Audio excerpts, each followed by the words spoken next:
Number 8. Accelerate the merger of the United States with Canada and Mexico under the Security and Prosperity Partnership. He is also accelerating the transfer of remaining federal authority to unelected quasi-governmental bodies like the World Trade Organization. Number 9. Obama must convincingly play the part of the president and convince the people of the United States that the buck actually stops with him. This is critical to the globalist master plan, because in 4 to 8 years, Obama must take the blame, as Bush did, for the New World Order's horrific agenda. At that point, the elite will put a new puppet in the ceremonial seat of power and build him up as the savior, only to tear them down again. And so the process is repeated over and over. For their program to work, it is essential that the people not learn that the presidency is now nothing more than theater, because if they did, the people would stop looking at the pawns and start looking for the king.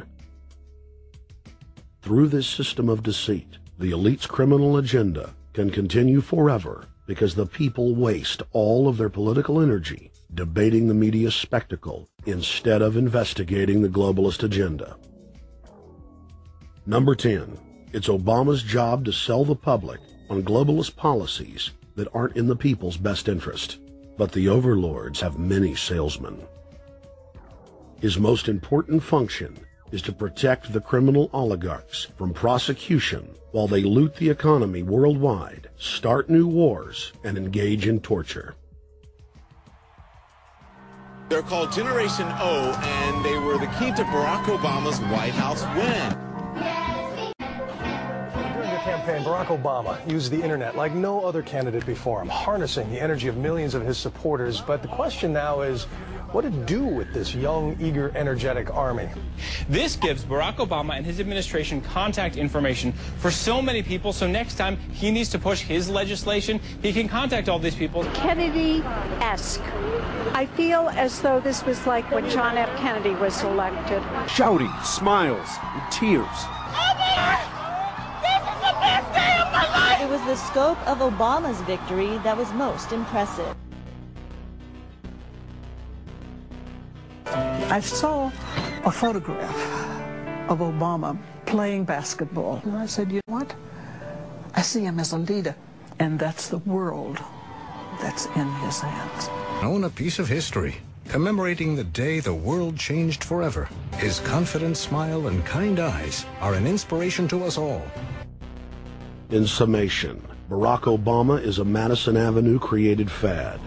All of the crazed Obama worship being pushed by the corporate media is scientifically designed to capture the public in a net of peer pressure mass euphoria. If the New World Order can just distract the public for a few more years, the elite can finish constructing their police state control grid.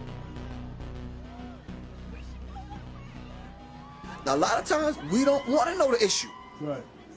We don't want to know the issue. We feel, what do you call this thing where you get this false sense of gratification, but because a black man is in office, everything's going to be all right. No, everything's not going to be all right. Yeah.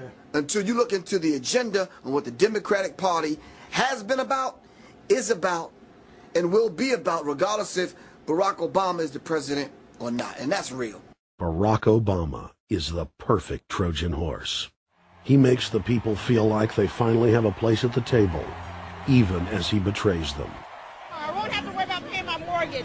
Oh, it's such a blessing to see you, Mr. President. Thank you for taking time out of your day.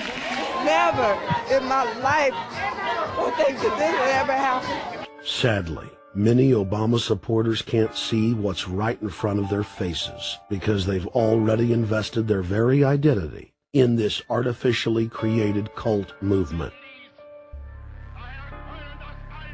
Throughout history, it has happened over and over again. People turn their intellect over to cult of personality mass movements, and it's happening again. The evidence presented in this film is documented fact, and those that ignore what history has taught us do so at the peril of us all.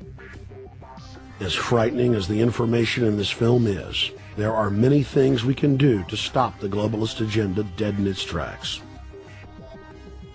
First, we expose the cult of Obama for what it is, a sad hoax. Next, realize that we are all being propagandized 24/7.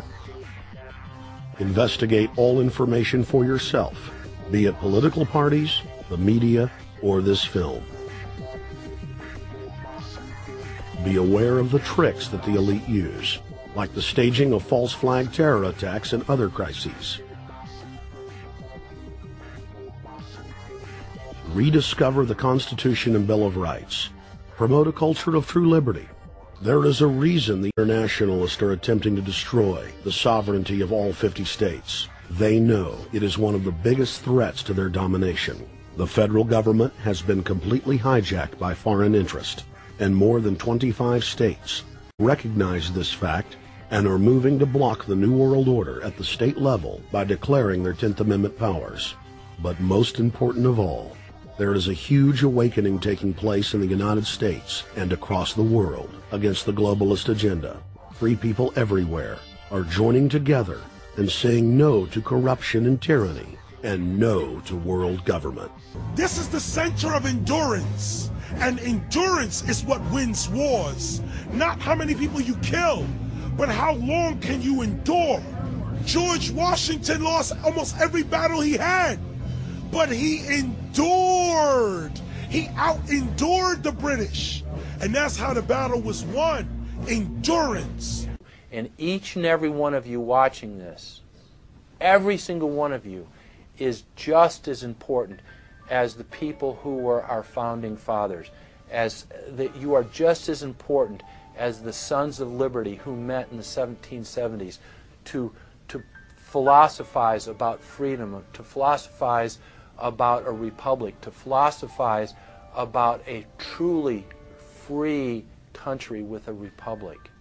There's 1 billion people on the planet. It only takes one to change it. Are you the one? There may be everybody in your classroom bugging out. Your whole school may be on fire with kids wild and bringing guns in. But are you the one? Nature has a way of abundance. Nature puts out a lot of stuff looking for the one. So if you're going to go along with the trend of let's just kill each other, let's disrespect each other, then you're part of nature's plan as well, to be part of just the excess. But if you think more of yourself than just being the excess, you'll do more for yourself. Are you the one? Everybody's not going to make it.